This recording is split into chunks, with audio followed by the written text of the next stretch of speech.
హల్లెలూయా. ఇక్కడ ఈ పూట పరిశుద్ధ గ్రంథములో నుండి మనము జ్ఞానం చేయించుకున్న వ్యక్తులు ఇక్కడ ఎవరెవరినని మనం చదివం పేర్లు చెప్పండి. పెద్ద దాసుడైన ఎలియాజరు, ఇస్సాకు. ఇక్కడ ప్రజెంట్ మనము 3 పేర్లను మనం విన్నాం. ఇక్కడ చెప్పిన మాట ఏంటి అంటే,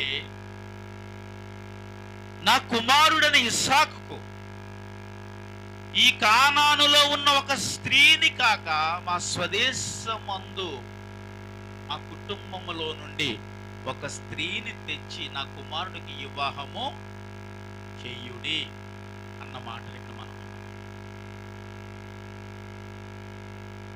ఇప్పుడు ఈ మాట అబ్రహాము మాట్లాడటానికి కారణం ఏంటంటే, ఇస్సాకుకు ఏం చేయాలని?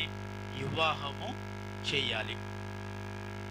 ఇప్పుడు నేను ఒక విషయాన్ని చెబుతున్నాను, జాగ్రత్తగా వినండి. అబ్రహాము తండ్రి అయిన దేవునికి సాదృశ్యంగా తీసుకోండి. ఎవరికి సాదృశ్యము? తండ్రి అయిన దేవునికి సాదృశ్యంగా తీసుకోండి. ఇస్సాకును యేసుక్రీస్తుకి సాదృశ్యంగా తీసుకోండి. ఎలియాజర్ను పరిశుద్ధాత్మకు సాదృశ్యంగా తీసుకోండి. చెప్పండి. అబ్రహామును తండ్రి అయిన దేవుడు, ఇస్సాకు యేసుక్రీస్తు ప్రభు, ఎలియాజరు. అలా చెప్పచ్చుగా, నోరు తెరవచ్చు కదా. పరిశుద్ధాత్మ దేవుడిగాను ఇక్కడ ఒకసారి మనం ఊహించుకుందాం. అవి కాదుగా, పరిశుద్ధాత్మ దేవ అని మనం ఏదైతే ఇక్కడ మాట్లాడాం ఆ 3 కాదు. కానీ మనం ఒక్కసారి అబ్రహామును తండ్రి అయిన దేవుడిగా పోల్చుకుంటున్నాం, ఇస్సాకును క్రీస్తుగా పోల్చుకుంటున్నాం, ఎలియాజరును పరిశుద్ధాత్ముడిగా మనం పోల్చుకుంటున్నాం. అంటే ఇస్సాకుకు వివాహం చేయటానికి, అంటే తండ్రి అయిన దేవుడు యేసుక్రీస్తు ప్రభువుకి వివాహం చేయటానికి. యేసుక్రీస్తు ప్రభువుకి వివాహము అంటే పెళ్లి కుమార్తె ఎవరు? సంఘం. ఆమేన్. ఇప్పుడు ఎలియాజరు బయలుదేరి ఒక బావి యొద్ద కూర్చుండి ఆయన మనసులో ఏమనుకున్నాడంటే, ఇక్కడ నేను ఈ బావి యొద్ద ఉంటే ఎవరైతే, ఎందుకంటే బావి యొద్దకు ఎవరు వస్తారు? నీళ్లు చేదుకోవటానికి చెప్పాలి, యవ్వనస్తులైన వాళ్ళు వస్తారు. అయితే అందులో ఎవరైతే నన్ను ముందుగా ఏమని అడుగుతారు చెప్పండి? అంటే నీళ్లు, నేను ఏదైతే నీళ్లు, అమ్మ నాకు త్రాగటానికి నీళ్లు కావాలని అంటానో, వారు నీళ్లు నాకు మాత్రమే కాదు నా ఒంటులకు కూడా నీళ్లు ఇచ్చేవారు దేవుడి చిత్తములో ఉన్నవారు అన్నాడు. ఆమేన్. హల్లెలూయా. ఇప్పుడు అబ్రహాము తండ్రి అయిన దేవుడు యెహోవాగా మనం చూస్తూ ఉన్నాము, యేసుక్రీస్తు ప్రభువుగా ఇస్సాకును మనం చూస్తున్నాం. అంటే యేసుక్రీస్తు ప్రభు ఈ భూమి మీదకి వచ్చాడు. వచ్చి ఇప్పుడు ఆయన మరణించి 3వ దినమున తిరిగి లేచి పరిశుద్ధాత్మ దేవుడు మనకు అప్పగించి ఆయన ఆరోహణమై ఎక్కడికి వెళ్ళాడు చెప్పాలి? తండ్రి అయిన దేవుడి దగ్గరికి వెళ్ళిపోయాడు. ఇప్పుడు ఎలియాజరుగా పిలువబడుతున్న ఈ పరిశుద్ధాత్మ దేవుడు ఎవరిని ఎతకటానికి వెళ్ళాడు చెప్పండి? చెప్పాలి, పెళ్లి కుమార్తెని ఎతకటానికి అని చెప్పాలి. మీరు ఎవరిని ఎతకటానికి? పెళ్లి కుమార్తెని ఎతకటానికి ఎవరు వెళ్ళారు? ఇప్పుడు నేను అంటున్నాను, సంఘం అంటే ఎవరు? సంఘం అంటే ఎవరు? నువ్వు సంఘం కాదా? నువ్వు సంఘంలో ఒక వ్యక్తివి కాదా? ఇప్పుడు సంఘములో ఒక వ్యక్తిగా అక్కడ కూర్చున్న నీవు, ఇక్కడ బోధిస్తున్న నేను ఒక సంఘము, అంటే సంఘములో ఉన్న ఒక భాగము కదా. ఇప్పుడు ఎలియాజరు ఎవరు? పరిశుద్ధాత్మ దేవుడు. ఇప్పుడు నేను అడుగుతున్న మాట ఏంటంటే, పరిశుద్ధాత్మ చేత నడిపింపబడుతున్నామా మనము? చెప్పాలి, పరిశుద్ధాత్మ చేతనే నడిపింపబడుతున్నామా? ఇప్పుడు పరిశుద్ధాత్మ చేత నడిపింపబడుతున్న మనము అంటే ఎలియాజరు చేత నడిపించబడుతున్న మనము, అర్థమయ్యేటో చెప్పడానికి అనమాట. ఎలియాజరు చేత నడిపింపబడుతున్న మనము ఎవరిని ఎతకటానికి వెళ్ళాడు? ఎవరిని? ఇప్పుడు నన్ను ఎతకటానికి వచ్చాడు అనమాట. ఆమె చెప్పాలి. ఇప్పుడు ఎలియాజరు ఎవరు? పరిశుద్ధాత్మ దేవుడు. రెబెక్కా ఎవరు? నీ ముఖం నువ్వే చెప్పుకోవాలి. నేనే. ఆమేన్. హల్లెలూయా. ఎవరు చెప్పండి? రెబెక్కా ఎవరు? రెబెక్కా ఎవరంటే నేననమాట. అంటే ఇప్పుడు ఎలియాజరు ఎతకటానికి వెళ్ళింది ఎవరిని చెప్పండి?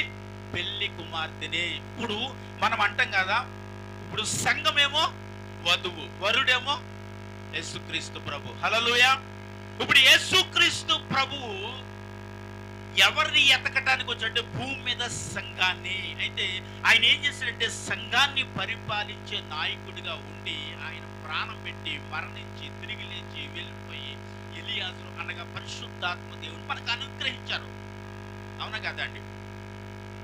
ఇప్పుడు నేను అడుగుతున్న మాటను చాలా జాగ్రత్తగా సూటిగా వినటానికి ప్రయత్నం చేయండి. ఎలియాజరుతో అబ్రహాం అన్న మాట ఏంటో తెలుసా? ఈ కానానులో ఉన్న స్త్రీలలో ఒక దానిని నా కుమారుడికి ఇచ్చి వివాహం చేయొద్దు. ఎందుకు ఆ మాట అన్నారు మీ అందరికీ తెలుసు. ఎందుకంటే కానాను అనేసరికి కానానులో ఉన్న ప్రజలు శపించబడిన ప్రజలు. ఎవరు? శపించబడిన ప్రజలు. కాబట్టి శపించబడిన ప్రజలలో నుంచి నా కుమారుడికి ఇచ్చి వివాహము చేయదు. ఎందుకంటే వారు శపింపబడిన వారు. కాబట్టి శపితము కానిది నా కుమారుడికి వివాహము చేయుటకు నిశ్చయించబడటానికి ఎలియాజరును వెళ్ళి దానికి తగిన స్త్రీని చూసి పెట్టుకు. చప్పటి కొట్టేసామని మైపరచుదాం. ఇస్సాకుకు తగిన భార్యను చూసి, అనగా యేసుక్రీస్తు ప్రభుకి తగిన వ్యక్తిగా మనం ఉండాలన్నమాట. ఆమేన్. అంటే దేవుణ్ణి వివాహం చేసుకోవాలంటే నీకు నాకు కొన్ని అర్హతలు కావాలి.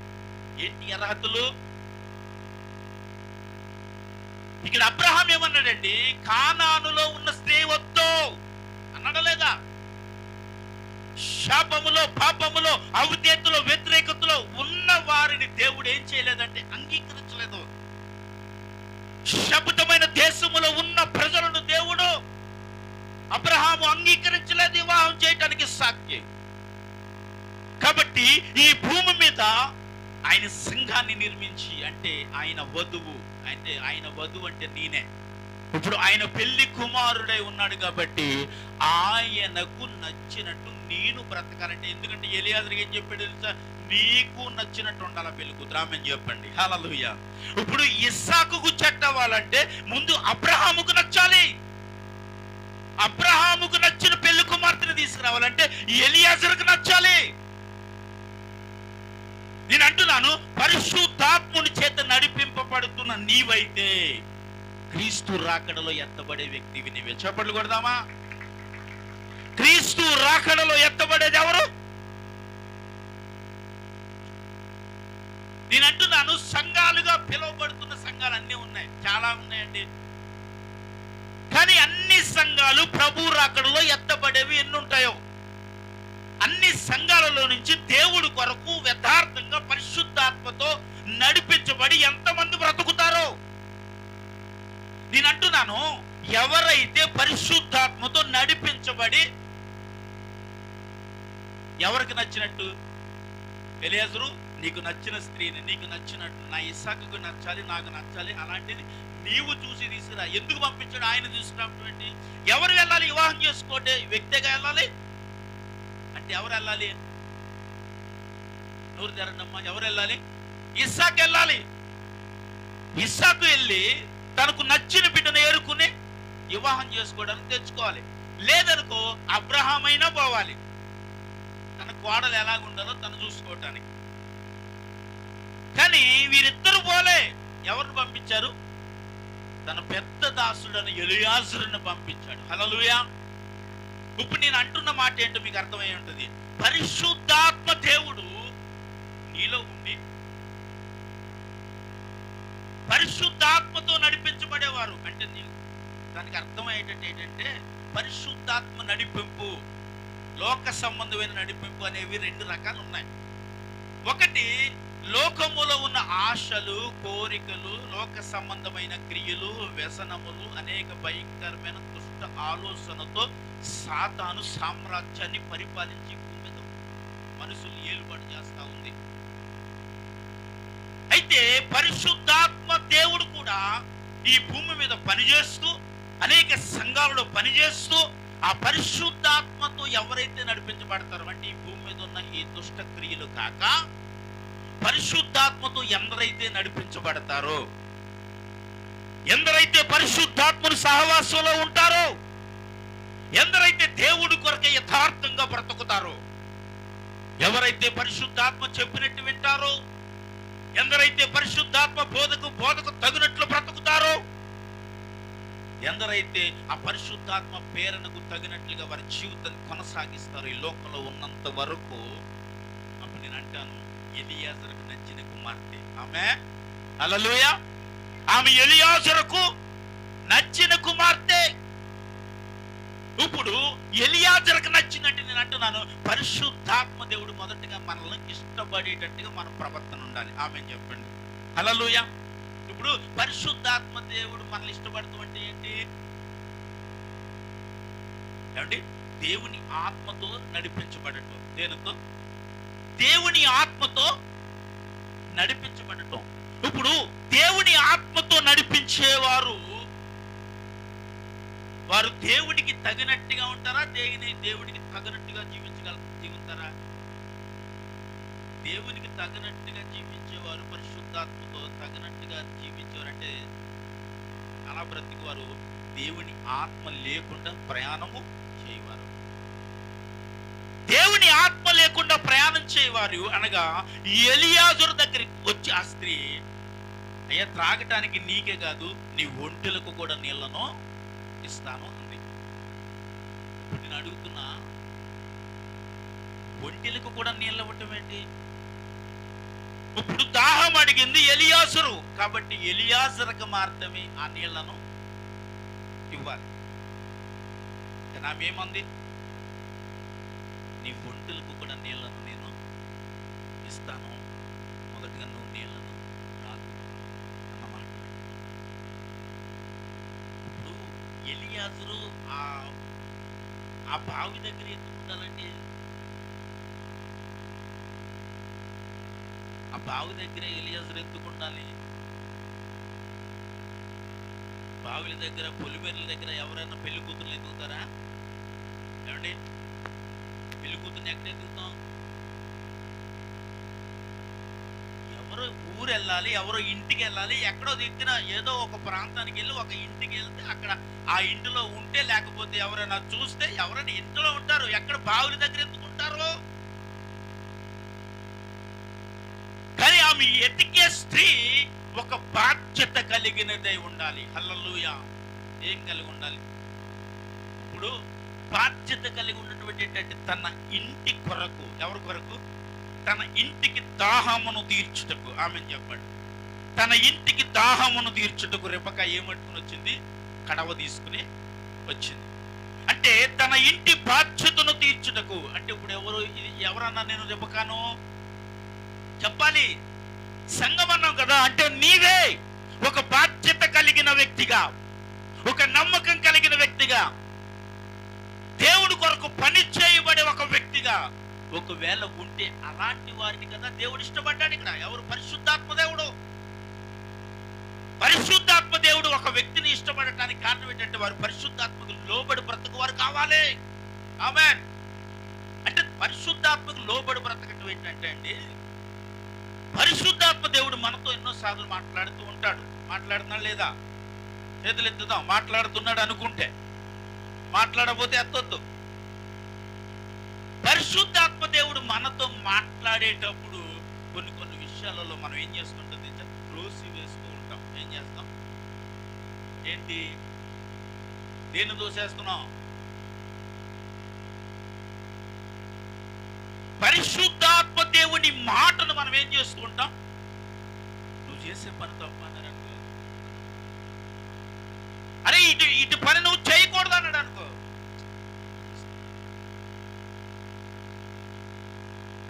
అంటే ఇది దేవుడు అంటే నేను పరిశుద్ధాత్మ దేవుడికి మనం ఏం చేస్తాం అంటే పక్కన పెట్టి పని చేస్తాం.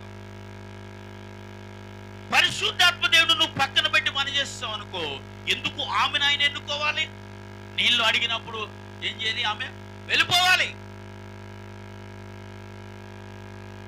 కానీ ఆయన దగ్గరికి వచ్చి త్రాగటానికి నీళ్ళు ఇస్తాను, నీ ఒంటెలకు కూడా నేనేమిస్తాను?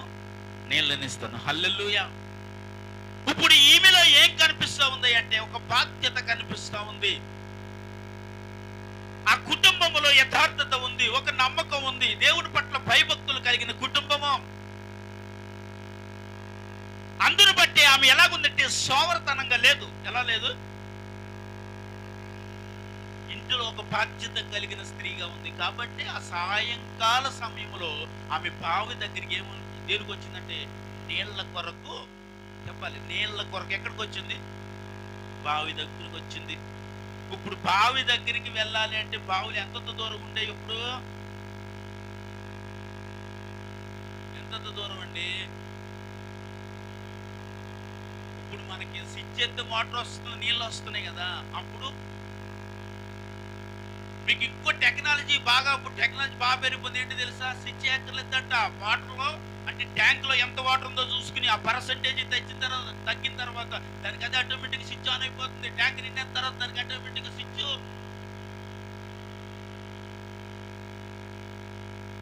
అంటే ఇప్పుడు ఎలా ఉన్నారు చూసారండి మనుషులు? ఇక కష్టపడే పని లేదు. కనీసం స్విచ్ చేయడానికి కూడా మనిషి నడవలేకపోతున్న పరిస్థితి ఇప్పుడు వస్తా ఉంటే, ఆ రోజుల్లో కడవ తీసుకుని మీకు తెలీదు ఇంచుమించు 7-8 కిలోమీటర్ల దూరం ప్రయాణం చేసేవారు అప్పుడు నీళ్ళకి.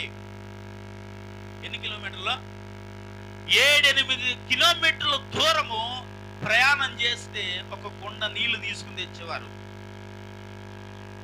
ఆ కుండ నీళ్లు తీసుకుని వచ్చి ఎంత జాగ్రత్తగా వాళ్ళు గడపాలి. ఎంత జాగ్రత్తగా గడిపినా సాయంకాలం అయిపోవా? మళ్ళీ కుండ పట్టుకుని పోవాలా వద్దా? మరి ఇప్పుడు ఎలా ఉన్నారండి? ఇప్పుడు ఎలా ఉన్నారు? ఎంత బలహీనంగా ఉంటున్నారు. మరి అప్పుడు అంత బలవంతులుగా ఎలా ఉన్నారు వాళ్ళు?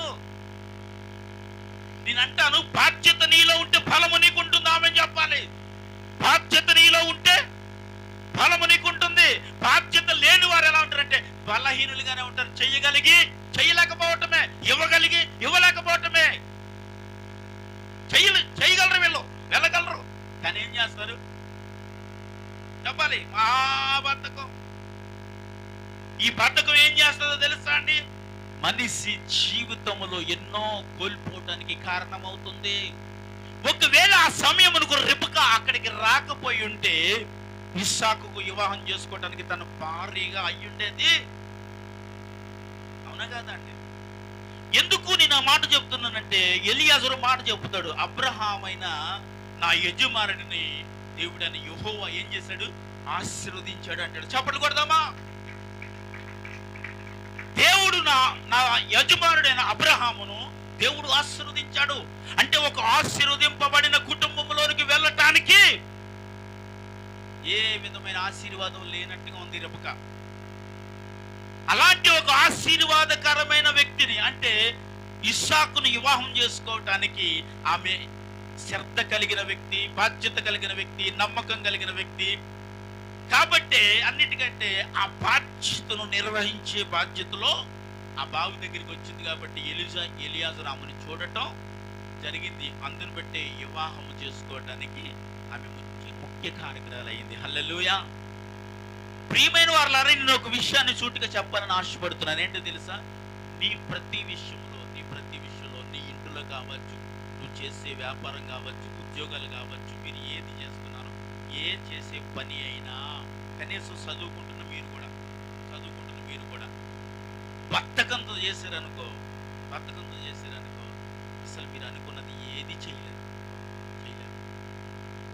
చేసేదాన్ని ప్రతిదానిని శ్రద్ధ కలిగి చేయాలి. ఆమేన్. ఎందుకంటే పరిశుద్ధాత్మ దేవుడు కూడా శ్రద్ధ లేనివాడు కాడు. ఆయన శ్రద్ధ కలిగిన వాడు, మన పట్ల శ్రద్ధ చూపువాడు, తప్పు చేస్తే గద్దించేవాడు, పక్కకు వెళ్ళిపోతూ ఉంటే నడిపించేవాడు, త్రోవ తప్పుతూ ఉంటే నువ్వు చేస్తున్నది తప్పు అని మనతో మాట్లాడి మన త్రోవను సరళము చేయగలిగిన శక్తిమంతుడు ఆయన. ఎవరంటే పరిశుద్ధాత్మ దేవుడు. అలాంటి పరిశుద్ధాత్మ దేవుడి నడిపింపులో ఉంటున్న మనము కొన్ని కొన్ని విషయాలలో బద్ధకంగా ప్రవర్తిస్తూ ఉంటాం. కొన్ని చెయ్యగలిగి నా వల్ల అవుదండి, నేను చేయలేకపోతున్నానండి, నేను చెయ్యనండి. నువ్వు చెయ్యగలవు అనుకుంటే చెయ్యగలవు. చెయ్యగలిగిన ఓపిక దేవుడు నీకు చెప్పాలంటే, ఎందుకు ఈ మాట చెప్తున్నానంటే అండి, ఒక 50 ఏళ్ళ వెనక్కి వెళ్ళిపోయాం అనుకోండి. 50 ఏళ్ళు అవసరం లేదు, ఒక 30 సంవత్సరాలు వెనక్కి వెళ్ళిపోతాను. అంటే ఇప్పుడు నాకు 42, ఒక 30 ఏళ్ళ వెనక్కి నేను వెళ్ళిపోయాను అనుకో. అప్పటికి నాకు ఎన్ని సంవత్సరాలు? 12 సంవత్సరాల వయసు. ఆ 12 సంవత్సరాలు ఆ వయసులో నేను ఉన్నప్పుడు మా అమ్మగారు రోజుకి 4 కేజీలు, అంటే కొంచెం బియ్యం అనేవారు అప్పుడు, 4 కేజీలు రైస్ ఉండేది మా అమ్మ. ఎంతమంది ఉండేవారో తెలుసా అండి? ఇంటి నిండా అలా కూర్చుని రౌండ్గా కూర్చుని తినేవారు. మళ్ళీ ఒకరు కాదు, 4 కేజీలు రైస్ వండితే చివరికి వచ్చేసరికి మా నాన్నగారికి మా అమ్మగారికి తినడానికి ఉండేది కాదు. నిజం. అంటే ఉమ్మడి కుటుంబం అండి, ఉమ్మడి కుటుంబాలు. అంటే అంతమంది అలా కలిసి తినటం అనే కాదు, కానీ నేను అనేది అంత ఓపికతో పనిచేసేవారు తెలుసా అండి? అంతంత పెద్ద పెద్ద గుండెలవే. ఎంత బాధ్యత ఉంటేనే మనం ఆ పని చేయగలం. బాధ్యత లేకపోతే చేయలేం. నేను బాధ్యత బాధ్యత బాధ్యత అని ఎందుకు అంటున్నానంటే, మన ప్రతి విషయంలోని ఒక బాధ్యత వహించాలి. ఆమె నువ్వు చేసుకున్న పనైనా, చదువుకుంటున్న మీ చదువుల విషయంలోనైనా, మీరు వెళ్ళే కాలేజీల విషయంలోనైనా, చేసే ప్రతి వృత్తిలో ఎవరైతే ఉన్నారో వారు శ్రద్ధగా పనిచేయవాడు ఐశ్వర్యవంతునవుడు. ఆమేన్, హల్లెలూయా. నువ్వు శ్రద్ధగా చేస్తే దేవుడు వాక్యం అంటుంది నువ్వు ఐశ్వర్యవంతుడివే. రెబెకా ఐశ్వర్యవంతురాలు కాదు, కానీ ఆమె శ్రద్ధ కలిగిన స్త్రీ కుటుంబం పట్ల. కాబట్టి అంత దూరము కడవ నెత్తి మీద పెట్టుకుని ఆ సాయంకాల సమయంలో నీళ్ల కొరకు బావి ఎత్తుకొస్తే ఒక ఆశీర్వాదకరమైన వ్యక్తి అనగా ఇస్సాకుకు భార్యగా మార్చబడిందండి. ఆమె చెప్పి చప్పటి కొట్టాలా? నీ జీవితంలో కొన్ని సార్లు నువ్వు ఆలస్యం చేస్తున్నప్పుడు కొన్ని ఆశీర్వాదాలు కూడా కోల్పోతావు. కొన్ని దేవుడి మాటలు వినకుండా చేస్తున్నప్పుడు కొన్ని రకాల ఆశీర్వాదాలు కోల్పోతాం. కానీ దేవుడి మాట ఎప్పుడైతే మనం శ్రద్ధగా వినివారుగా ఉంటామో అప్పుడు అన్ని విషయాలలోనూ దీవించబడిన వ్యక్తిగా కూడా ఉంటాం. ఆమేన్, హల్లెలూయా. ఇప్పుడు ఇస్సాకుకు వివాహం చేయబడిన వ్యక్తి పరిశుద్ధాత్ముడు అనగా ఎలియాజరు ఏం చేశాడంటే, ఆమెను చూసి నచ్చింది, ఆమెను తీసుకుని ఎవరికి తీసుకొచ్చి అప్పగించాడు? ఇస్సాకుకు ఆమెను తీసుకొచ్చి అప్పగించాడు. ఆమె ఇప్పుడు పరిశుద్ధాత్మతో నువ్వు బ్రతికినంత కాలము అంటే ప్రభువును అంగీకరించబడిన తర్వాత, రక్షణ పొందిన తర్వాత పరిశుద్ధాత్మని ఖచ్చితంగా ప్రతి ఒక్కరు పొందుతారు. కానీ కొంతమందిని మనం ఒకసారి మీకు చూపించాను. పరిశుద్ధాత్ముడు రక్షణ పొంది ఉన్నారు కాబట్టి వారి మీద పరిశుద్ధాత్ముడు లేడని లేఖనం నుంచి మనం చూస్తాం. కానీ ఎప్పుడైతే పేతురు వచ్చి యోహాను వచ్చి చేతులు వేశారో వారు పరిశుద్ధాత్మను వారు పొందిన వారే ఉన్నారు. పరిశుద్ధాత్మని ఎప్పుడైతే నువ్వు పొందుతావో అప్పుడే పరిశుద్ధాత్మ నడిపింపు అనేది నీకు ఉంటుంది. ఆమె చెప్పండి, హల్లెలూయా.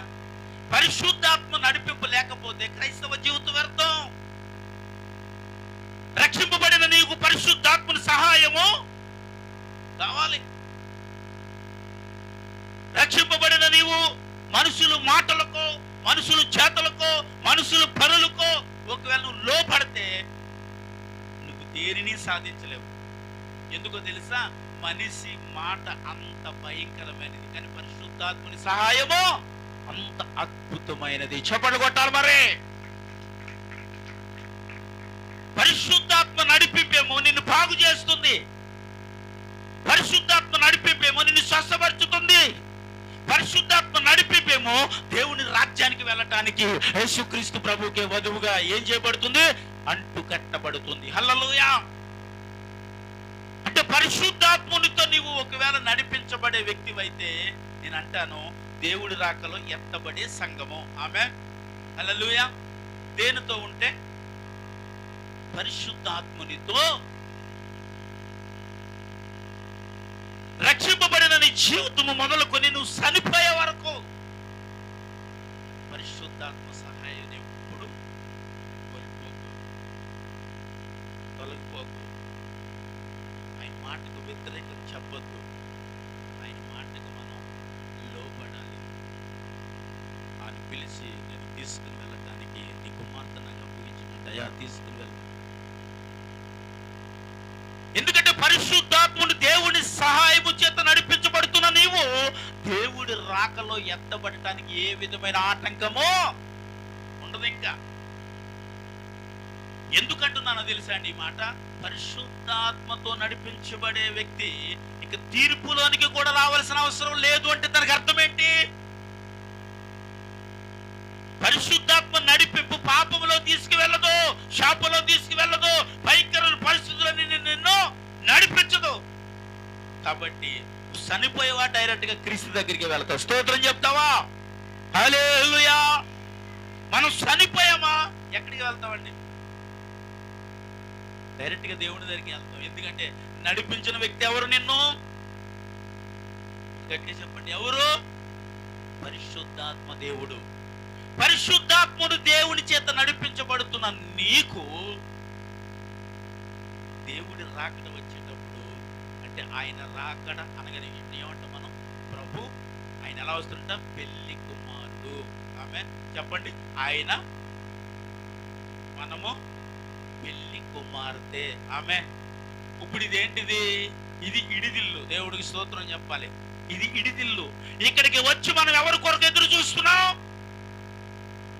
చెప్పండి, ఎవరి కొరకు ఎదురు చూస్తున్నాం?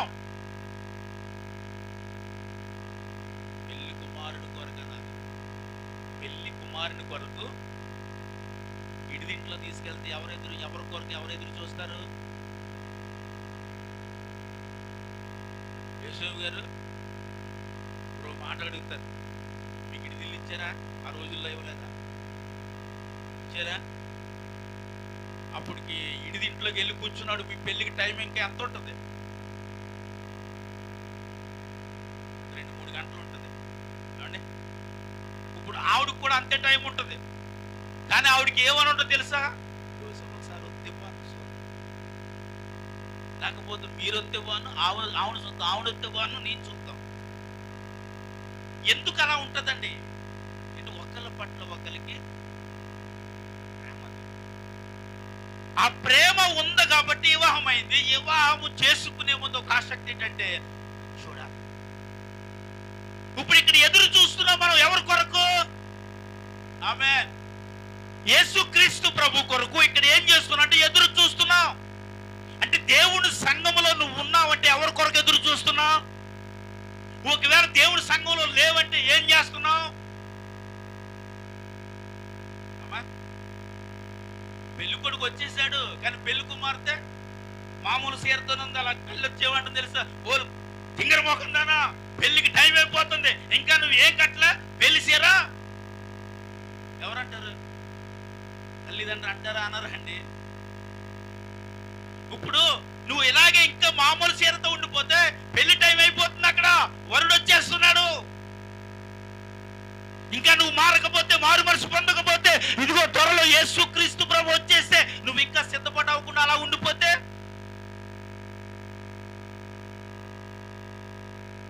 అంటే ప్రభు రాకడ వచ్చేసరికి మనం ఏమై ఉండాలండి?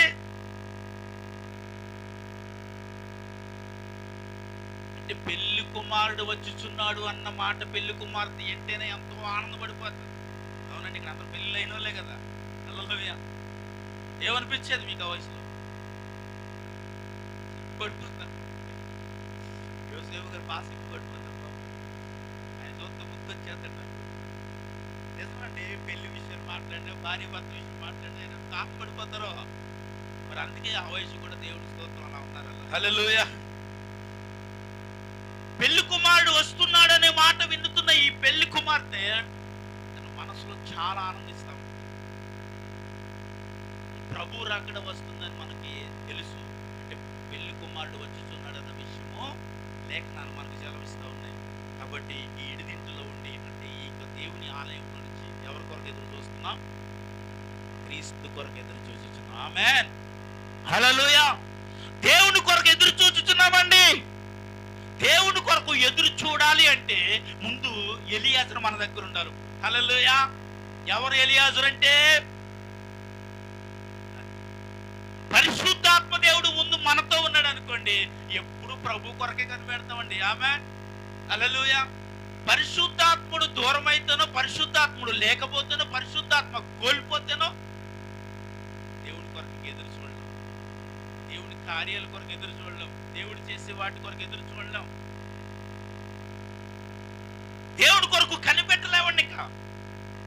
ఎందుకంటే ఎలియాజరు రావాలిగా నిన్ను తీసుకెళ్ళడానికి ముందు. అంటే కడవ పట్టుకుని ముందు బావు దగ్గరికి రావాలిగా. బావు దగ్గరికి రావాలి అంటే ముందు నీకేముండాలి? ఒక ఆసక్తి ఉండాలిగా. ఒకవేళ ఇలాంటి ఒక ఆసక్తి కలిగి ఉన్నామనుకోండి, అప్పుడు పరిశుద్ధాత్మ దేవుడు నీలో ఉండి ఏం చేస్తాడు? పెళ్లి కొడుకు కొరకు ఎదురు చూసినట్లుగా చేస్తాడు. ఆమె చెప్పాలి. హల్లెలూయా. ఎవరి కొరకు ఎదురు చూసినట్లు? ఇప్పుడు దేవుడి కొరకు ఎంతమంది ఎదురు చూస్తున్నారు? నిజంగానా?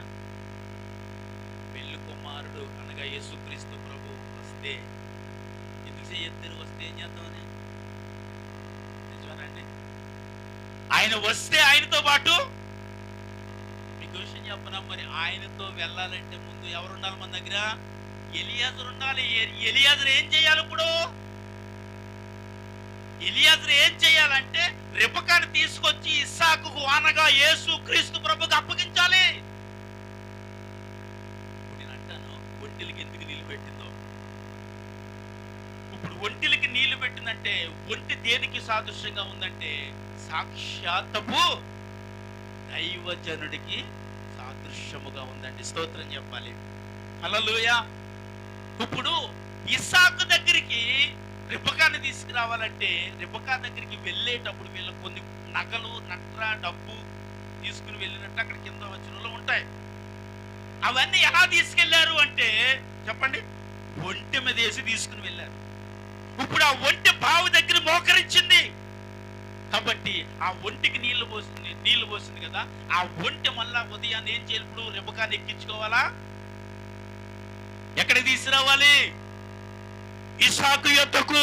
ఇస్సాకు ఎక్కడికి వస్తాడు? ఎక్కడికి వస్తాడండి? ఇస్సాకు ఎక్కడికి వస్తాడు? ఈ భూమి మీదకి మన కొరకు, అంటే సంఘము దగ్గరికి. ఆయన అంటే సంఘం ఎత్తబడుతున్నాం కదండి, మరి ఆయన వస్తాడు. మనము ఇస్సాకుని రిబకమ్మ ఎప్పుడు చూసిందంటే ఆ వస్తున్న సమయంలో ఆయన చూసి ఎవరని అడిగినప్పుడు ఆమెనమ్మ నీకు కాబోయే యజమానుడు నా అబ్రహాము కుమారుడు ఇస్సాకు అని వెంటనే ముసుగేసింది ఆమె. ఇప్పుడు ఆ ఒంటెల మీద కూర్చుని ఉంది. నేను అంటాను, ఆ ఒంటె ఏం చేసిందంటే చాలా భారముతో తీసుకుని వచ్చి, అంటే అట్టి మోకాళ్ళ అనుభవం కలిగి కన్నీరు విడిచి ప్రార్థన చేస్తేనే కానీ ఒక వ్యక్తిని పరిశుద్ధాత్మ దేవునితో నడిపించబడలేకపోతున్నాడు. హల్లెలూయా. అంటే ఇక్కడ దైవజనుని పెట్టాడు. ఇప్పుడు పెట్టాడా లేదా? ఇక్కడ దైవజనుడు కష్టం ఉంది. ఇక్కడ ఈ ఒంటికున్న భారం ఏంటయ్యా అంటే ఏం చేస్తుంది? ఇది మోకరిస్తుంది, ఏడుస్తుంది, ప్రార్థిస్తుంది, సంఘము ఫలించడానికి కన్నీళ్లు విడుస్తుంది. ఒకవేళ అలాగా మోయగలిగిన ఆ ఒంటి కాబట్టే దాని మీదనే రిబకాని ఎక్కించుకుని తీసుకుని వచ్చి ఇస్సాకుకు అప్పగించాడు. స్తోత్రం చెప్తామా? హల్లెలూయా. అంటే ఇప్పుడు సేవకుడు అవసరమా కాదా సంఘానికి? సంఘానికి సేవకుడు ఎందుకు అవసరము అంటే పరిశుద్ధాత్మ సహవాసంతో, అనగా దేవుని వాక్యానికి లోబడి ఒక వ్యక్తి నడిపించబడటానికి దైవజనుడు అవసరం. అందుకే ఆ ఒంటి దేనికి గుర్తుగా ఉందంటే దైవజనుడికి గుర్తుగా కనిపిస్తా ఉంది. హల్లెలూయా, హల్లెలూయా. కాబట్టి అక్కడికి వచ్చేటప్పుడే ఆమె ఒక బాధ్యతతో వచ్చిందండి. ఏమొచ్చింది? ఒక బాధ్యతతో వచ్చింది. బాధ్యత లేని స్త్రీ అయితే అప్పుడు బావులు ఎలా ఉండేవి మీకు తెలుసా అండి? బావులు ఎలా ఉండేవి తెలుసా? పెద్ద బావులుండి అందులోనికి మెట్లు ఉండేవి. మెట్లు, ఆ బావిలోనికి మెట్లు ఉండేవి. ఆ మెట్లంతా దిగి, ఎందుకంటే బావులు అయితే పైకంట ఉంటే నీళ్లు చిన్న చిన్న బావులే. ఆ బావులు చాలా పెద్దవి, బాగా ఎక్కడో లోతులో ఉంటాయి. అవి మెట్లంతా దిగెళ్ళి ఆ నీళ్లను ముంచి మళ్ళీ మెట్లంతా ఎక్కి బావి దగ్గర పైకి. అంటే అంత కష్టపడి చెయ్యాలంటే ఒక వ్యక్తికి ఏం కావాలి ఇప్పుడు? ఏమండి? ఏం కావాలమ్మా? ఫోన్ అనుకున్నా నేను. ఫోన్ ఎందుకమ్మా అంటే ఫోన్ చేస్తే వచ్చేస్తే ఆ నీళ్ళు. హల్లెలూయా. రూతమ్మ గారంట పాపం నిన్న మాదేపల్లి వెళ్ళి ఆ అబ్బాయి దగ్గర స్కూల్ దగ్గరికి వెళ్ళి వచ్చేసరికి 2 రోజులు ఏమైంది ఇప్పుడు? ప్రార్థనకి రాలేదు బాబోయ్, వంట కూడా చేస్తానో లేదో బాబోయ్. మరి నిమ్మక ఎలా నడిచేసింది అంటారు అప్పుడు? మరి అంత ప్రయాసపడి నీళ్లను తీసుకురావటమే కాదు, ఒక్కొక్క ఒంటికి నీళ్లు తాగాలంటే ఎన్ని డ్రమ్ములు తాగుతుందో తెలిసండి. ఒక ఒంటే ఏదో గ్లాస్ ఎత్తి తాగేది, అది ఒక బిందు పోసి ఎత్తి తాగదు. ఒక బిందుడు నీళ్లు పోస్తే ఒకవేళ తాగి తృప్తి పడుతుంది అని అనుకుంటే పోనీ ఒక 10 ఒంట్లు ఉన్నాయి, 10 బిందులు వేస్తే అయిపోతుంది. తప్ప కాదండి, అక్కడ విస్తారమైన నీళ్లు పోయాలామే. అన్ని నీళ్లను పోసి ఏం చేసింది చెప్పండి? ఇక్కడ రెబెకా అయితే తన బలాన్ని ఖర్చు పెట్టింది. ఏం ఖర్చు పెట్టింది? హల్లెలూయా, హల్లెలూయా. ఎండాకాలం వచ్చినట్టు మనం కూడా ఏం చేయాలి? ఇలాంటి మంచి పనులు చేస్తాం. హల్లెలూయా, హల్లెలూయా. అంటే అక్కడ అన్ని నీళ్లు పోయటానికి ఆమెకి ఎంత ఓపిక ఉంటే నాకు అనిపించింది. రెబెకాకి చాలా ఓపికండి. హల్లెలూయా. అనిల్ గారు స్తోత్రం చెప్పండి గట్టిగా. హల్లెలూయా. రెబెకాకి ఎంత ఓపుకుంటే అన్ని నీళ్లను మోసుకొచ్చి తాగటానికి ఎలీయాజరుకి తన సైన్యానికి, అలాగే ఆ ఒడ్డులన్నిటికీ కూడా సమృద్ధి నీళ్ళని ఇచ్చిందంటే నాపై చెప్పండి. హల్లెలూయా. ఒకవేళ పరిశుద్ధాత్మని సహాయంతో ఒకవేళ నువ్వు నడిపించబడితే యేసుక్రీస్తు ప్రభు నీ ద్వారా తృప్తి చెందినట్టు నీ జీవితం ఉంటుంది. ఆమేన్. హల్లెలూయా. దేవుడిని చూసి తృప్తి చెందాలి. ఏం చెందాలి? తృప్తి చెందడం అంటే ఏంటంటే, ఒక మనిషికి తృప్తి అంటే ఎలా వస్తుంది?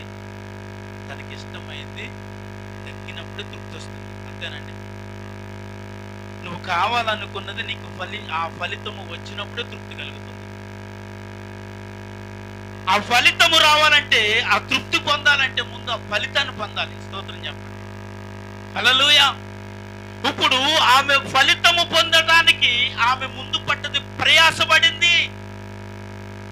ఇస్సాకు తనను అంగీకరించబడటానికి కారణము పరిశుద్ధాత్మ దేవుడికి మీకు గుణవంతురాలు అని ఏం చేసినామని ఏం చేశాడు? ఇప్పుడు నిన్ను కూడా దేవుడు నీ జీవితాన్ని, నీ భవిష్యత్తును, నీ ఆలోచన, నీ నడవడుకును చూసి ముందు దేవుడు అంటే పరిశుద్ధాత్మ చేత అంగీకరించబడాలి. భూమి మీద ఉండగా, ఈ భూమి మీద నీ ప్రాణము ఉన్నంత వరకు పరిశుద్ధాత్మ దేవుడి సహవాసంలో ఒకవేళ ఉంటే ప్రభు రాకడలో ఎత్తబడతామండి. ఆమేన్. హల్లెలూయా. ప్రభు రాకడలో ఎత్తబడాలి అనే ఆశ అందరికీ ఉంటుంది. కానీ నేను అంటాను, పరిశుద్ధాత్మతో నడిపింపబడి ఎవరైతే దేవుడికి తగినట్టుగా బ్రతుకుతారో వారి మార్గమే ప్రభు వచ్చి ఏం చేస్తాడు? అడ్డగోలుగా పెళ్లి కొడుకు నచ్చని రీతిగా అంటే అన్న విషయంలో కాదు. అమ్మాయి పెళ్లి కొడుకు టీ తీసుకురా అంటారు కదండి. పెళ్లి చూపులు జరిగేటప్పుడు పెళ్లి కొడుకు ఏం తీసుకురావాలి? టీ తీసుకొచ్చి ఇవ్వాలి. తీసుకొచ్చి టీ మొఖాన్ని కొట్టింది అనుకో, ఏమంటాడు? ఇదేంటమ్మా అలా మొఖాన్ని కొట్టేవాడు తప్పమ్మా, అలా కొట్టకూడదమ్మా, చేతికి అయ్యో మా అమ్మ నేర్పలేదు. ఎవరు నేర్పలేదు? మా అమ్మ నేర్పలేదు కాబట్టి నాకు చేతికి ఇవ్వాలని తెలియలేదండి. అలాంటి దాన్ని చూడటానికి వచ్చిన చేసుకుంటాడని ఖచ్చితంగా చెప్పాలి. నీకు కట్నం ఇచ్చినా సరే నువ్వు నాకు వద్దు, నీలాంటి పొగరబోద్ది నాకు వద్దు అంటే ఎందుకు అలా మాట్లాడగలిగారంటే ఆమె తీరువు, పద్ధతి, నడవడిక ఏది ఆ వ్యక్తికి నచ్చకుండా అలా చేసుకుంటాడు. మరి ఈరోజు దేవుడి సంఘముగా పిలువబడుతున్న మనందరం ఉనండి, దేవుడికి నచ్చినట్టుగా బ్రతకకపోతే ఎలా నిన్ను వివాహం చేసుకుంటాడు? ఆయన ప్రభు రాకడు ఎలా మనం ఎత్తపడతాం? ఆయన రాకడలు నువ్వు ఎత్తపడాలంటే ఆయనకి నచ్చినట్టు టీ పట్టుకొచ్చి ఇయ్యంటే టీ పట్టుకొచ్చి చేతికి ఇవ్వాలి, ఒకరు పట్టకూడదు.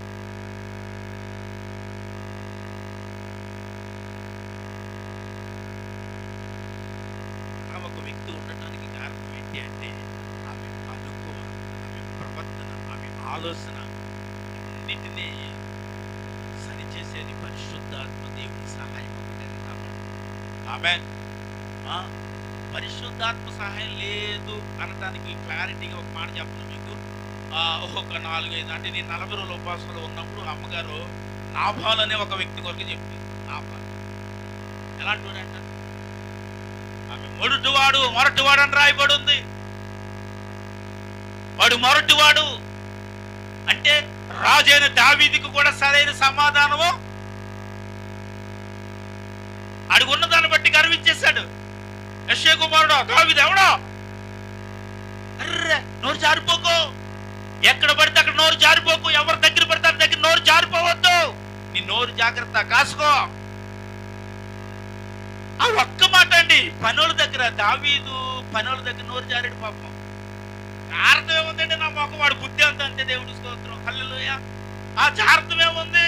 వాడి స్వభావమే అంత, వాడు పుట్టికే అంత, వాడు బ్రతికే అంత. ఇంకా కాబట్టి వాడు పుట్టినది మొదలుకొని వాడి జీవితం అంతా ఒకే తత్వం. అందుకే వాడి కొరకు రాయబడిన మాట ఏంటంటే నాబాలు మొరటివాడు అని రాయబడింది.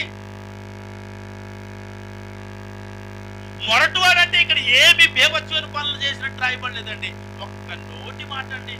ఏంటిది? ఒక్క నోటి మాట అంతే. అయ్యా మా దావీదు మీ కుశల పురుషులను అడిగి మీరు ఎలా ఉన్నారో కనుక్కోమని ఆహారం కొరకు పంపించాడయ్యా అని ఒక మాట చెబితే, అర్రే దావీదు మహారాజు పంపించారు, రెండు కూర్చోండి అని వారి కొరకు ఆహారం చేసి సిద్ధపాటు చేసి ఇవ్వగలిగిన స్థితి కెపాసిటీలో ఉన్నాడు. ముఖ్యంగా దావీదు చేత ఎన్నో విషయాలలో ఆశీర్వదింపబడటానికి కారణమైన వ్యక్తి నాబాలు.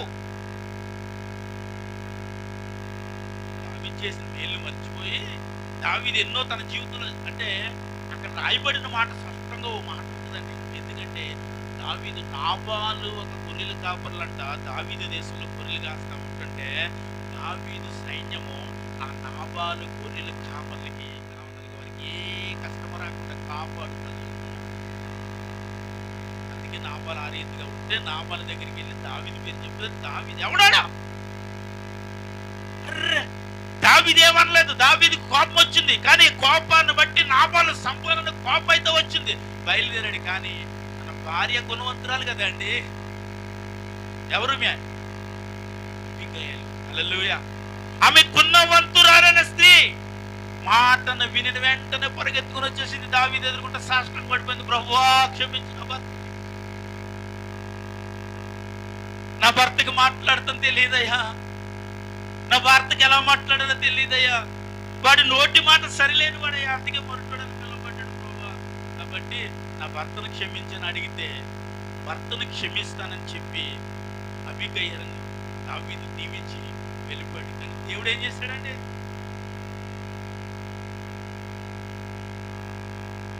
నువ్వు నేను ఒకవేళ క్షమించేస్తావు, కానీ దేవుడు ఇక్కడ దేవుడు క్షమించలేదు. దేవుడు ఒక మొత్తితే ఏమయ్యాడంట? మాట చదివినప్పుడు 2 విధాలు. ఒకటి బాధ కలిగింది, 2 ఆనందం వచ్చింది. అంటే చచ్చిపోయినంత ఆనందం కాదండి. ఆయన పరిశుద్ధాత్మతో నడిపించబడి యథార్థంగా దేవుని కొరకు నమ్మకమైన వ్యక్తిగా నువ్వు బ్రతుకుతా ఉంటే ఎవడన్నా నీ జోలికి వచ్చినా దేవుడు ఊరుపడని అర్థం. చప్పట్లు కొట్టాలా?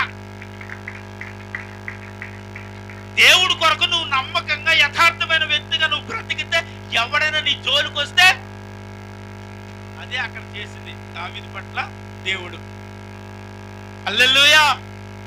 చూసారండి, దావీదుని నోటుకొచ్చినట్టు మాట్లాడాడు. సరే, అబీగయీలు మంచిది కాబట్టి, ఆమె ప్రవక్తన మంచిది కాబట్టి, ఆమె నోటి మాట బాగుంది కాబట్టి పాపం వెంటనే దావీదు నాబాలును క్షమించి తిరిగి వెళ్ళిపోయాడు. దేవుడు నాబాలు వాళ్ళని క్షమించలేదండి. అందుకే మన నోటి మాట చాలా జాగ్రత్తగా ఉండకపోతే దేవుడు మనలను క్షమించడు. ఎప్పుడు క్షమించడు? ఎప్పుడు క్షమించడండి?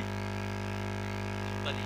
తీర్పు దినమందు మనలను ఈ భూమి మీద ఉండగానే దేవుడు మనల్ని క్షమిస్తాడు తల్లి.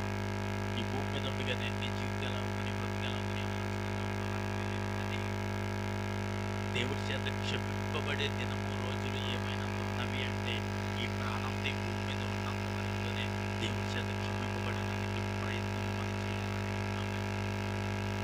చనిపోయిన తర్వాత ఇంక నీకు క్షమాపణ లేదు.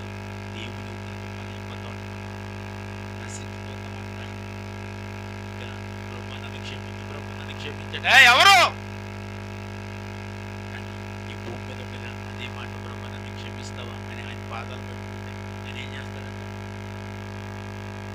ఎందుకు తెలుసండి, ఆదరణకర్త అనగా పరిశుద్ధాత్మ దేవుడు మనలను యేసయ్య దగ్గరికి తీసుకెళ్ళి, ఇదిగో నీతిమంతురాలు, ఇదిగో నీతిమంతుడు, యథార్థమంతురాలు అని యేసుక్రీస్తు ప్రభుకి మధ్యాకాశం తీసుకెళ్లి మనల్ని అప్పగిస్తాడు. స్తోత్రం చెప్పాలి. హల్లెలూయా.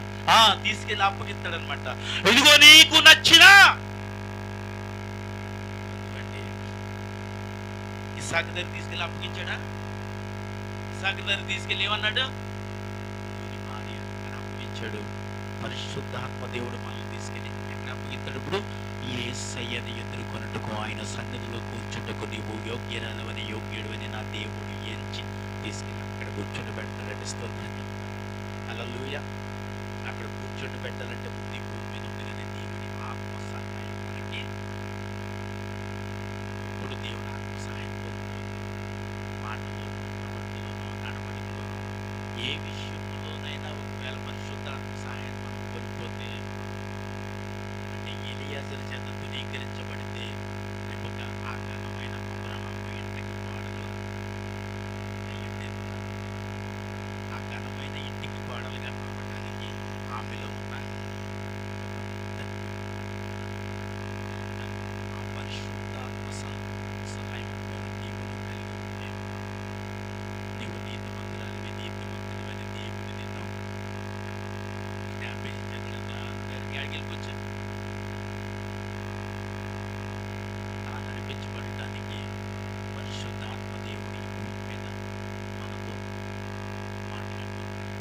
దాన్ని మనం ఒకసారి గమనించండి. దేవుడు మాట్లాడాడు.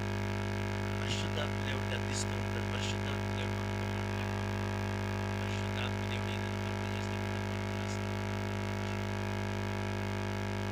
చెప్పేటప్పుడు నీకు దిద్దుబాటు అసహ్యమాయను రాయబడి దిద్దుబాటు చెప్పాలి. మనం చేసిన దిద్దుబాటు అంటే ఏంటి తెలుసా? తప్పు రాసేసిన తప్పు రాసినప్పుడు ఎలా జరుగుతుందని ఏం చేయాలి? చెరిపి రాయాల్సిందే. తప్పుగా రాసేసానికి పేపర్ చెప్పొద్దు, పేపర్ సింపు పాడేయద్దు, నీ జీవితాన్ని పాడు చేయొద్దు. ఏం చేయాలి? దాన్ని ఎర్రజలతో చెరిపే ఏది రాయాలి? దేవుడికి స్తోత్రం. హల్లెలూయా. హల్లెలూయా. కాబట్టి పరిశుద్ధాత్మ సహాయముని ఎప్పుడు కోల్పోకూడదు. దేవుడి ఆత్మ సహాయము నీలో ఉన్నంత వరకు, దేవుడి కొరకు ప్రాణం ఉన్నంత వరకు ఒకటి ప్రయాసపడతాం. ఆమె కొద్ది మాటలు నా దేవుడు దీవించి ఆశీర్వదించింది కాక.